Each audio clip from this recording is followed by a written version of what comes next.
సర్పంచులు ఏ విధంగా దుర్వినియోగం చేశారనేది ఫండ్స్ని ఈరోజు మన మేడం గారు వివరంగా చెప్పడం జరిగింది.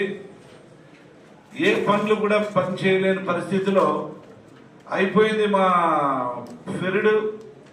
దాంట్లో ఉన్న డబ్బులన్నీ దోచుకొని ఒక ఉద్దేశంతో వీళ్ళు దాదాపుగా 30 లక్షల రూపాయలు దోచుకోవడం జరిగింది. కాబట్టి ఇది వాళ్ళకి క్రైమ్. ఇది డిపార్ట్మెంట్, పోలీస్ డిపార్ట్మెంట్ వారు కూడా ఆ డిపార్ట్మెంట్ సంబంధించిన ఎంపీడీఓలు కూడా కేసు ఇవ్వడం జరిగింది.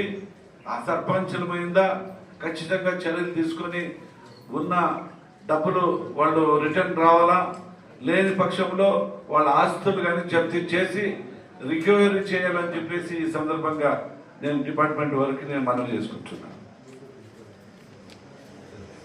గారు కూడా వాళ్ళ ప్రమేయం ఉంది అని అనుకుంటే బ్యాంక్ మేనేజర్ గారు ఇది కళ్ళు ముచ్చుకొని ఇచ్చాడా లేదా అనేది ఏమైనా సమస్య పోలీస్ రిపోర్ట్లో చేస్తే ఖచ్చితంగా బ్యాంక్ మేనేజర్ కూడా సస్పెండ్ చేసేదానికి ఏమాత్రం కూడా వెనుకాడే ప్రసక్తి లేదని చెప్పి ఈ సందర్భంగా నేను చెప్పడం జరుగుతుంది.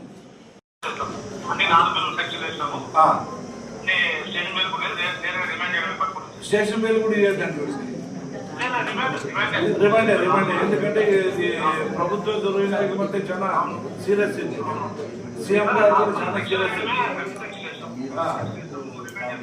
ఓకే, వాళ్ళు అరెస్ట్ చేసి ఎవరిని వెనక ముందు ఒకవేళ జెంట్స్ అంటే జెంట్స్ ఎవరైనా కూడా దీనికి ఇది ఉండదు, సమీక్ష ఉండదు. నోటీసులు ఏమైనా ఉంటే డైరెక్ట్ గా అరెస్ట్ చేసేస్తే remand. Okay okay okay, right right.